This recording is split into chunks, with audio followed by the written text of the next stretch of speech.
If you could travel back in time? What if you could travel back whenever you wanted? Meet whoever you want and have the opportunity to change history.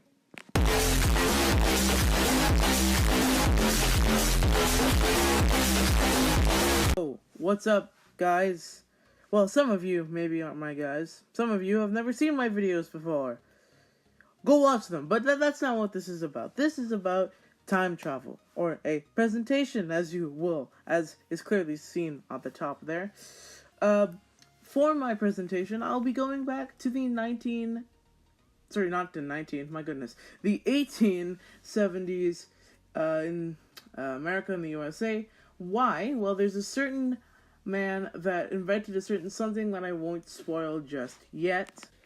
Now, obviously, back in the 1870s, there were no such thing as consoles such as PS4s or iPhones or TVs or even radios or anything like that. Nothing was invented. Probably should have put a PC in there. After all, a lot of you are probably PC gamers. But, yeah, there was, no technology. This was, before the automotive industry really got big. And it's just way before any of the technology we have today. In our eyes, it could be eons, but in reality, it was only, in the grand scheme of things, it wasn't really that long ago per se. It was a while back, but not ancient as we think it is. I mentioned this is a lot before. This is before any real modern transportation, as I mentioned about the automotive industry. Some important things about that were invented in this time period. Where in October 28th, 1886, the Statue of Liberty was placed in New York. On March 15th, 1889, the Eiffel Tower was finished built. In 1882, the first electronic fan was built by, okay, I'm gonna mess this up, get ready for it, Schuyler Wheeler. I almost said Wheeler. That was terrible. And on March 10th, 1876, Alexander Graham Bell created the first practical telephone and made the first call. Wait, where's that phone? Where's the phone? There it is. Wait, whoa, that's not a phone. That's, in fact, Antonio Meucci. Oh, sorry. Meucci, who invented the first phone in quotations, but he never actually physically called someone. Now I'm about to show you that guy and his phone. Look over there. Whoa. Okay, we found him. We found the phone. Okay, who? We found them. All right, that's good. I was getting a little worried there.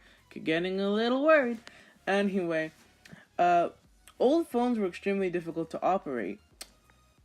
And they couldn't even call someone. So they weren't really phones. They were kind of like telegraphs, but more advanced. And he made the first call.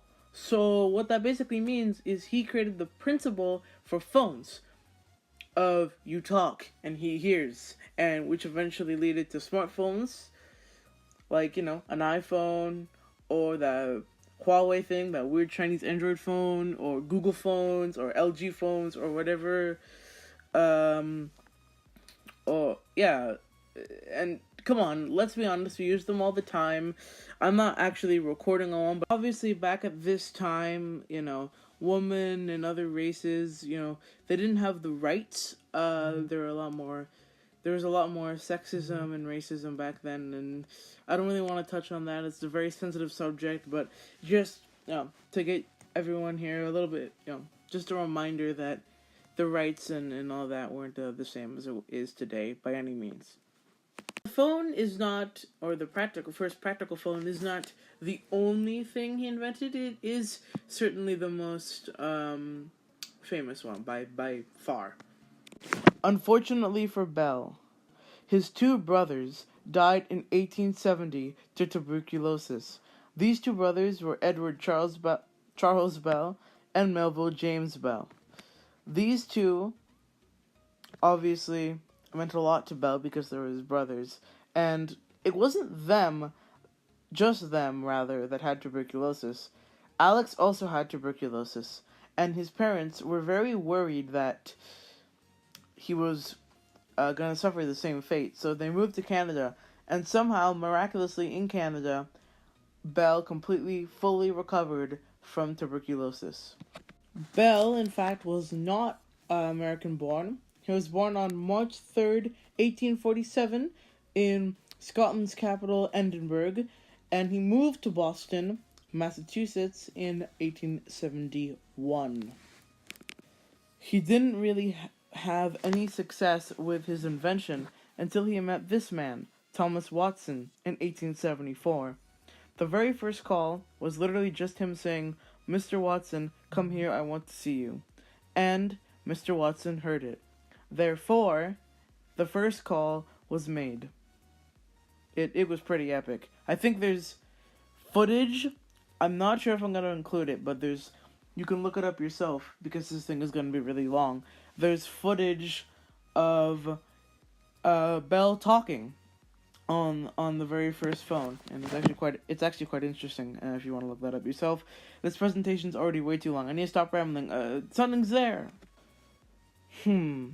Now here's the thing. If I could change history, I probably wouldn't, but I'd like to at least explore what would happen if I did change history. What I would do is show him an iPhone, tell him about it, how it works, and what's happened, and what he has done, and then leave. The iPhone obviously won't work. A lot of people, when they say they go back in time, they'll say, "Oh, I'll show them this," and they'll be amazed or shocked or something. Well, in reality, there isn't anything to uphold those servers or those systems. The technology isn't advanced enough for that iPhone to even turn on. Like, what do you think nowadays is holding up those iPhones? It's not the battery. It's also, everything else kind of around there. It's hard to explain. I'm not really an expert. But iPhones, it's safe to say iPhones wouldn't work in the 1870s. Like, it's not like they would only work within the past 10 years. The actual server of an iPhone might work before the iPhone was actually invented, but certainly not in the 1800s. And for sure what wouldn't work is something like, if you bring him a PC and you showed some, whatever, like the inventor of the first video game, freaking Fortnite or something, like Epic servers wouldn't be working in the 60s. That doesn't make any sense.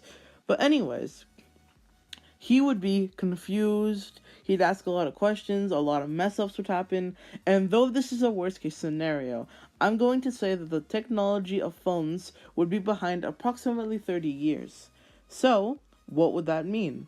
That would mean, well, obviously we don't have any iPhones. We'd be using the most basic of cell phones right now in 2018, where cell phone use just keeps going up and up and up and up every single day. And to think that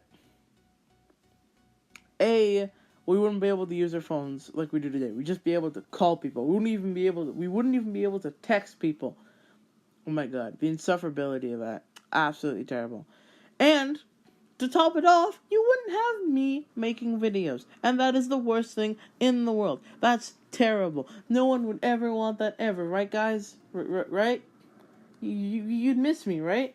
No? Yeah, I'm a lonely guy. Yeah, I am. That's why I talk to myself every day. Making videos. Because I'm lonely and I'm insecure. Okay.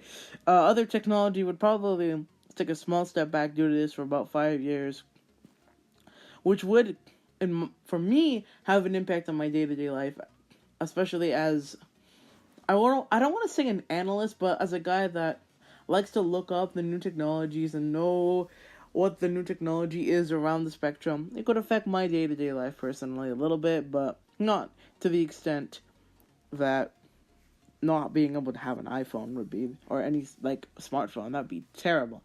That'd be terrifying. No YouTube, no social media, dude, I would die. Anyway, well, what's that? Whoa, outro, that's what it was. The outro after me rambling for, I think, like 3 minutes and 40 seconds over that one screen. I like to ramble. My god. My goodness. That was completely unnecessary, to be honest. Anyways, thanks for watching this presentation. I hope you enjoyed it. This is probably an unlisted video, so you're probably not going to be able to leave a comment and like and subscribe and do all those things. But anyways, I hope you enjoyed this, and yeah, bye. Anyone still here? No? Okay, good, bye.